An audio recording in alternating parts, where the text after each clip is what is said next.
6 heures. Notre premier contact avec l'Australie est plutôt matinal. En ce jour de fête nationale, le drapeau tricolore est forcément de rigueur dans les rangs. Nos 15 amis indiens sortent pour la première fois de leur pays. Les escalators sont une épreuve relativement bien négociée, mais c'est avec les frimas de l'hiver australien que Souda, Anita et les autres ont le plus de mal. Et par 15 degrés, nos Indiens, dans la ville, ressortent les bonnets, les écharpes et les couvertures d'avion. Il fait très froid, c'est insupportable. En Inde, il fait toujours chaud, mais je pense qu'on arrivera à supporter ça 10 jours. C'est une super expérience, une ville fantastique, je suis vraiment privilégiée. Super expérience, très froid, superbe ville. Il faut dans un premier temps retrouver notre lieu d'hébergement pour se délester de nos sacs. Nous prenons le train direction Brighton-le-Sand, une petite localité située à 13 km au sud du centre de Sydney. C'est l'heure où les Australiens partent au travail. Deux migrations pendulaires qui se croisent pour l'instant sans vraiment se regarder. Petit réveil musculaire pour se rendre à la paroisse Saint-Thomas-More. À notre arrivée, nous sommes accueillis par les paroissiens et par le père Peter autour d'un café et d'une collation. Puis c'est une distribution de vêtements chauds pour nos amis indiens, frigorifiés par la température. Nous découvrons nos quartiers, des salles de classe de l'école d'à côté que nous partagerons avec un groupe de Néo-Zélandais. Mais nous brûlons surtout d'impatience d'aller voir et de toucher la mer si proche, à seulement 300 mètres. Pendant que les Indiens retrouvent des couleurs, Corinne goûte-t-elle avec bonheur à cet Australian Way of Life. Les gens, ils ont été ultra méga accueillants, c'est incroyable, quoi.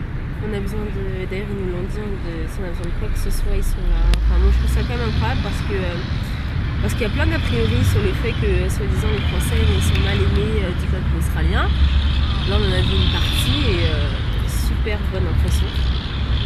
Et sinon, l'Australie, c'est super beau, c'est incroyable. Les gens ici ils viennent nous parler, vous venez d'où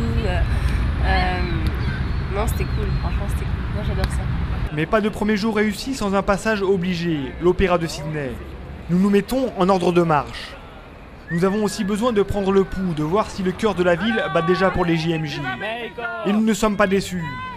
Malgré la fatigue, Pierre-Yves nous fait entrer dans la danse d'un groupe survolté d'Argentins, qui, il faut bien le dire, nous surclasse pour l'ambiance, pour le moment du moins. C'est de la folie, il y a plein de jeunes partout, enfin, c'est vraiment super quoi, il fait beau, on vient d'arriver, on est crevé, mais on est sous le ciel australien et les jeunes sont partout, les populations nous accueillent avec des grands sourires, tout le monde est content de nous voir même dans les transports en commun. C'est dingue quoi, c'est vraiment excellent, on commence déjà à peine arrivé à partager des moments forts avec eux. En cette fin de journée, même le soleil est de la partie, le cadre est grandiose et le coucher de soleil sur la baie est comme nous l'avions rêvé. Tout semble pour nous. Ces JMJ démarrent de la plus belle des manières et il suffit même pour s'en convaincre de regarder dans le ciel. Voilà, à peine arrivés sous le soleil radieux de Sydney et nous sommes déjà plongés au cœur de l'ambiance des JMJ. Alors ici, tous les jeunes convergent vers l'opéra que vous voyez derrière moi, qui est le monument le plus célèbre de la ville.